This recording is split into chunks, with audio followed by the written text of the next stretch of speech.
नमस्कार, सत श्री अकाल, सलाम। कैसे हैं सभी मेरे बच्चों को? प्यार भरा आशीर्वाद। एजुकेशन पॉइंट से मैं एमडी नवाब आप सभी को धन्यवाद करता हूं कि आप लोग इतना प्यार जो दे रहे हैं। हम लोग आपकी ज्ञान को आगे बढ़ाने के लिए और भी ज़्यादा प्रयासरत हैं कि आप हमारे वीडियो से और भी ज़्यादा ज्ञान एकत्रित कर सकें। मेरे वीडियो में आप लोगों ने देखा था कि मैं सबसे पहले आपको राष्ट्रपति जी के बारे में बता रहा हूं कि क्या हो रहा है, उनकी शक्तियां कौन कौन सी हैं, क्या क्या करते थे। तो चलिए एजुकेशन पॉइंट से चलिए एक बार जा करके एजुकेशन पॉइंट पर के लाइक और सब्सक्राइब कर दें कि हमारी वीडियो आपके पास पहुंचते रहें, और बेल आइकन दबाना ना भूलें जिससे आपके पास हमारी सारी वीडियो पहुंच जाए।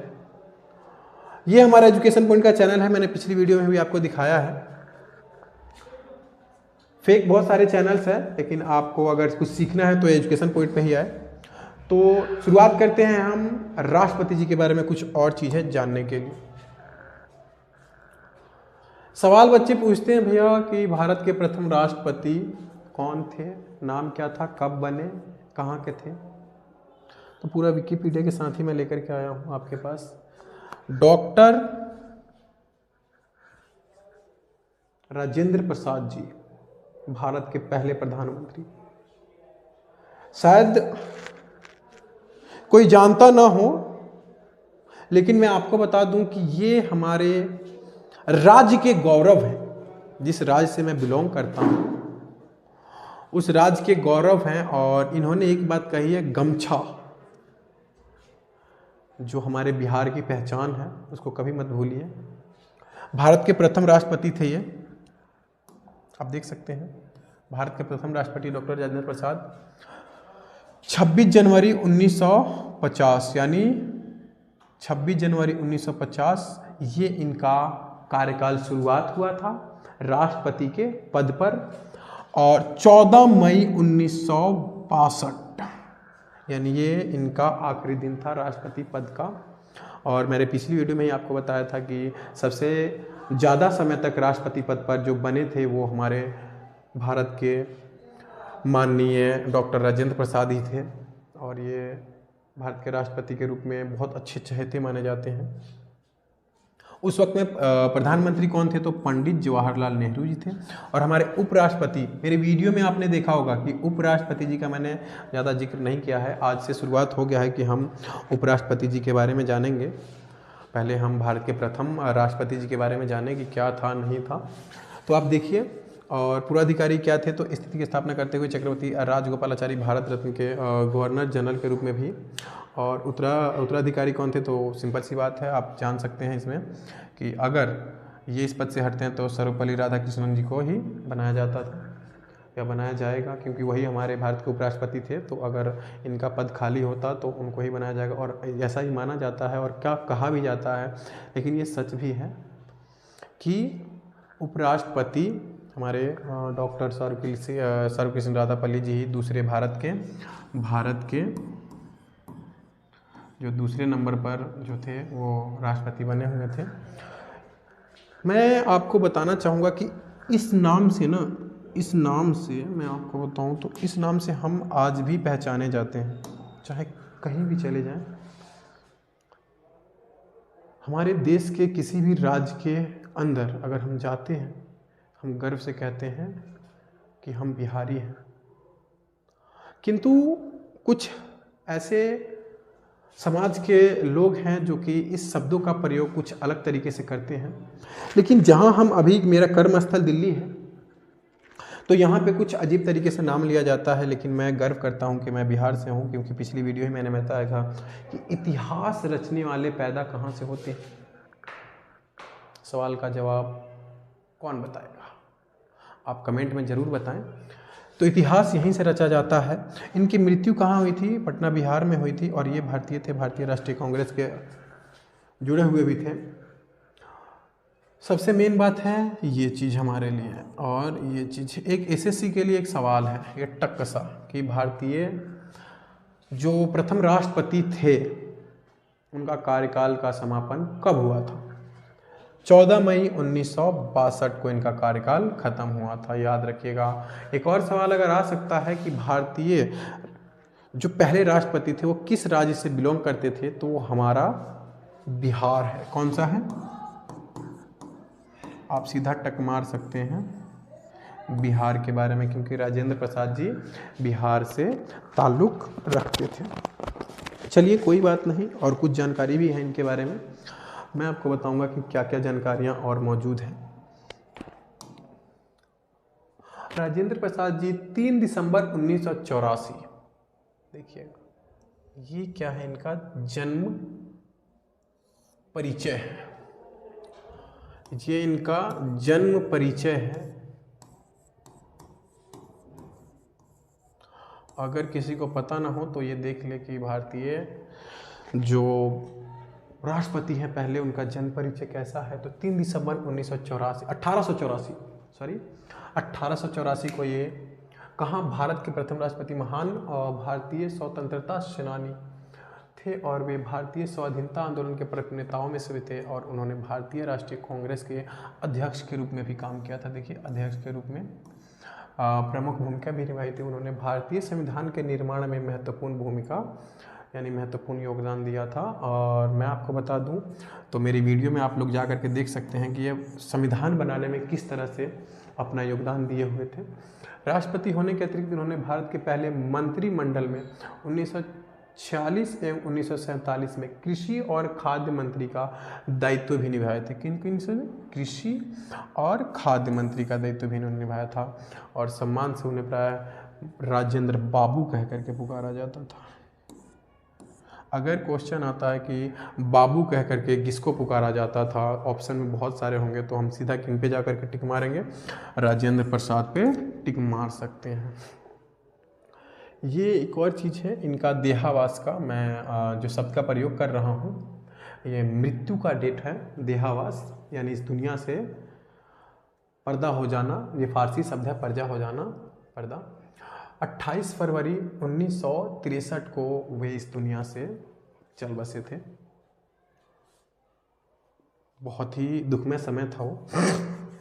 आप देख सकते हैं कि राष्ट्रपति होने के अतिरिक्त, ये देखिएगा, राष्ट्रपति होने के बाद भी इन्होंने 46-47 में जब हमारा भारत देश आज़ाद हो रहा था तो उन्होंने किस पे? खाद्य मंत्री और कृषि मंत्री पे भी इन्होंने काम किया था, उन्हीं के पद पर रह करके काम किया था। और ये अध्यक्ष भी रह चुके हैं, अध्यक्ष भी रह चुके हैं किनके? तो कांग्रेस के। डॉक्टर राजेंद्र प्रसाद का जीवन परिचय कैसे लिखना है, अगर किसी का सवाल आता है तो देखिएगा आप कि बिहार के तत्कालीन सारण जिले में, कहाँ? सारण जिले में, लेकिन माना जाता है कि कुछ और भी, लेकिन अब कौन सा है? तो सिवान है। कुछ याद आ रहा है सिवान से बच्चों? याद आ रहा है कुछ सिवान से? सिवान वही जिला है जहाँ पे बहुत सी ऐसी बातें छिपी हुई है, इतिहास है। यानी कि आप देखिए यूट्यूब पे या किसी गूगल पे जा करके, तो सिवान जिला का एक अलग ही इतिहास रचा हुआ है। मुझे उससे नहीं जाना है। सिवान जिले के जीरादेई नामक गांव, यानी इनके गांव का नाम क्या है? जीरादेई में ये पैदा हुए थे। उनके पिता का नाम, अगर 1 नंबर का सवाल एसएससी में आता है कि भारतीय पहले राष्ट्रपति जी के पिताजी का क्या नाम है, तो आप देख सकते हैं महादेव सहाय। और वो सबसे बड़े, यानी देखिएगा, संस्कृत एवं फारसी के विद्वान भी थे माना जाता है, और थे भी बहुत अच्छे थे। उनकी माता का नाम क्या है? देखिएगा कमलेश्वरी देवी। याद रखिएगा, मम्मी और पापा का नाम सबसे ज़्यादा पूछा जा सकता है कि महादेव सहाय और कमलेश्वरी देवी एक धर्म परायण महिला थी, यानी कि वो ज़्यादातर धर्मों पे विश्वास करती थी, अपने लिए ही जीती थी ज़्यादातर, और अपने धर्म को लेकर के ज़्यादा चलती थी वो। राजेंद्र प्रसाद के पूर्वज मूल रूप से कुआं गांव अमोढ़ा, देखिएगा ये सबसे मेन चीज़ है, यानी वो उत्तर प्रदेश के थे। कहाँ के थे? उत्तर प्रदेश के थे, लेकिन वो कहाँ के थे? कुआं गांव के। यानी उनके जो मूल जो पूर्वज थे वो मूल रूप से कहाँ के थे? वो उत्तर प्रदेश के थे। किस गांव से थे? तो कुआं गांव अमोढ़ा से थे। कुआं गांव अमोढ़ा से थे और उत्तर प्रदेश के थे, यानी वहाँ के वो निवासी थे। आप देख सकते हैं 1-1 नंबर का सवाल आ सकता है कि अगर राजेंद्र प्रसाद जी के पूर्वज कहाँ से थे? तो वो उत्तर प्रदेश से थे। चलिए ये भी सही है। किस गांव से थे? तो कुआं गांव अमोढ़ा से थे। बिल्कुल सही। उनकी माँ का नाम, चलिए मैं इसको इरेज करता हूँ और थोड़ा दोबारा एसएससी वालों के लिए आसान कर देता हूँ। राजेंद्र प्रसाद जी कहाँ से थे? तो बिहार से थे। 1 नंबर का सवाल। कौन से जिले से थे? पहले सारण अब सिवान।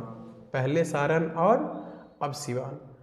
गांव कौन सा था? जीरादेई नामक। कौन सा? जीरादेई नामक। पिता का नाम क्या था? महादेव सहाय। पिता का नाम महादेव सहाय। महादेव सहाय क्या थे? तो संस्कृत एवं फारसी के विद्वान भी थे। किसके? संस्कृत और फारसी के विद्वान भी थे। चलिए कुछ सवाल तो ये हो गए। उसके आगे उनकी माता जी का क्या नाम था? तो माता जी का नाम था कमलेश्वरी देवी। माता जी, उनका नाम है कमलेश्वरी देवी जी। वो ज़्यादातर अपने धर्म पे विश्वास रखती थी। बहुत अच्छी महिला जी थी वो। और राजेंद्र प्रसाद जी के पूर्वज कहाँ से थे? तो पूर्वज थे सीधा तक उत्तर प्रदेश से थे। उत्तर प्रदेश में किस गांव से थे? तो कुआं गांव अमोढ़ा से थे। कहाँ से थे? कुआं गांव अमोढ़ा से वो बिलोंग करते थे। वहाँ के निवासी थे उनके पूर्वज। चलिए ये चीज़ समझ में आ गया। तो अगली सवाल के लिए देखिएगा। तो ये आप देखिए कि मैंने क्वेश्चन चेंज कर दिया है। उनके बारे में तो बहुत सारी जानकारियां हो गई, जो हमारे भारत के प्रथम राष्ट्रपति थे। किंतु अब हमारे भारत के उपराष्ट्रपति जी के बारे में जानकारी लेने के लिए आप इच्छुक हैं तो बिल्कुल सही, आप वीडियो में बने रहें। डॉक्टर सर्वपल्ली राधाकृष्णन, 5 सितंबर 1888 ये इनका जन्म दिवस है। क्या है ये इनका जन्म दिवस है। भारत के प्रथम उपराष्ट्रपति के रूप में इन्होंने कार्यभार संभाला था। भारत के उपराष्ट्रपति यानी 1952 से लेकर के 1962, 10 साल तक। और द्वितीय राष्ट्रपति भी रहे, यानी भारत के, अगर क्वेश्चन आ सकता है कि भारत के दूसरे राष्ट्रपति कौन थे, तो डॉक्टर सर्वपल्ली कृष्णा जी थे भारत के उपराष्ट्रपति। चलिए, वे भारतीय संस्कृति के संवाहक, प्रख्यात शिक्षाविद, महान दार्शनिक और एक आस्थावान हिंदू विचारक थे। और से देख सकते हैं, शिक्षाविद, भारतीय संस्कृति के संवाहक, वो प्रख्यात का मतलब होता है चर्चित। उनके इन्हीं गुणों के कारण सन 1954 में भारत सरकार ने उन्हें सर्वोच्च सम्मान भारत रत्न, यानी कि ये बहुत ही बड़ा एक ऐसा सम्मान होता है भारत रत्न। अगर 1 नंबर का सवाल आ सकता है कि डॉक्टर सर्वपल्ली राधाकृष्णन जी को भारत रत्न से कब नवाजा गया, कब उनको भारत रत्न मिला, तो 1954 में। उनका जन्मदिन 5 सितंबर, देखिए 5 सितंबर भारत में प्रतिवर्ष शिक्षक दिवस के रूप में मनाया जाता है। आज शिक्षक दिवस के रूप में जिनको हम मनाते हैं, जिनकी याद करते हैं, वो हमारे भारत देश के पहले उपराष्ट्रपति और वो दूसरे राष्ट्रपति के रूप में हम मनाते हैं। चलिए अगला सवाल हमारा आता है कुछ बच्चों के लिए। चलिए इसको मैं थोड़ा सा और एक और बता दूं कि 17 अप्रैल 1975 को वो इस देश यानी इस दुनिया से विदा ले चुके हैं। उनके बारे में जाने हैं। अगला सवाल आता है पहले कार्यकाल में राष्ट्रपति का वेतन। चलिए ये मैं थोड़ा सा डाइवर्ट कर देता हूँ और आपको बताता हूँ कि जब भारत के पहले राष्ट्रपति डॉक्टर राजेंद्र प्रसाद, कौन? डॉक्टर राजेंद्र प्रसाद जी की बात करते हैं, उनकी सैलरी की बात करते हैं थोड़ा सा, और भी वीडियो में मैं आपको बताऊंगा सैलरियों के बारे में। तो वेतन उनको कितना मिलता था? 10,000 रुपये मिलता था, क्योंकि उस समय में 10,000 बहुत काफ़ी था। राजेंद्र प्रसाद महज 5,000 ही बतौर वेतन के लिया करते थे। कितना लेते थे वो? 5,000 लेते थे बस, क्योंकि उस समय में 5,000 भी बहुत ज़्यादा हुआ करता है। अपने कार्यकाल के अंत में तो वे केवल 2,500 रुपये ही लेने लगे थे। अब देखिए, क्योंकि उनके पास हर एक चीज़ था। मैं जो राष्ट्रपति भवन है उसके बारे में वीडियो बता चुका हूँ, उसमें वेतन लेने का भी प्राय नहीं जाता है। अर्थ कहता है कि उनके पास तो हर चीज़ मौजूद होता है। उनके लिए इतने लोग काम करते हैं, वो इस देश के राजा हैं, कि उनको हर चीज़ से परिपूर्ण कर दिया जाता है। परिपूर्ण करने के बाद उनको किस चीज़ की आवश्यकता होती है? किसी चीज़ की आवश्यकता नहीं होती है। लेकिन फिर भी उनको वेतन दिया जाता है। तो पहले देखिएगा 10,000 रुपये वेतन था। अगर सवाल आ सकता है कि भारत के राष्ट्रपति का सबसे पहले वेतन कितना दिया जाता था, तो मात्र सिर्फ और सिर्फ 10,000 रुपये मिलता था। और हमारे देश के प्रथम राष्ट्रपति कितना लेते थे, तो वो 5,000 लेते थे, लेकिन अंतिम समय में वो 2,500 लेने लगे थे। वे इतने सादगी पसंद थे कि अपने सारे काम स्वयं करते थे। ये सबसे एक पुरुष की जो महानता है, इसे दर्शाती है कि उनकी कितनी अच्छी महानता है कि वो सभी कामों को अपने आप करते थे। और देखिएगा, अपने लिए उन्होंने केवल एक सहायक रखा था। सहायक का मतलब होता है साथ देने वाला हर एक कामों में। सहायक का अर्थ यही होता है। और वे किसी तरह के तोहफे कबूल नहीं करते थे। ये उनकी सबसे बड़ी, देख सकते हो, तोहफे वो किसी का लेता ही नहीं थे, यानी किसी का तोहफा वो नहीं लेते थे। अर्थ कहता है, गांधी जी ने भी बोला था कि अपने बारे में अगर कोई बड़ाई कर रहा है ना, उसको सुनना मत। वैसे ही हमारे देश के राष्ट्रपति थे, वो यानी तोहफे को स्वीकार ही नहीं करते थे।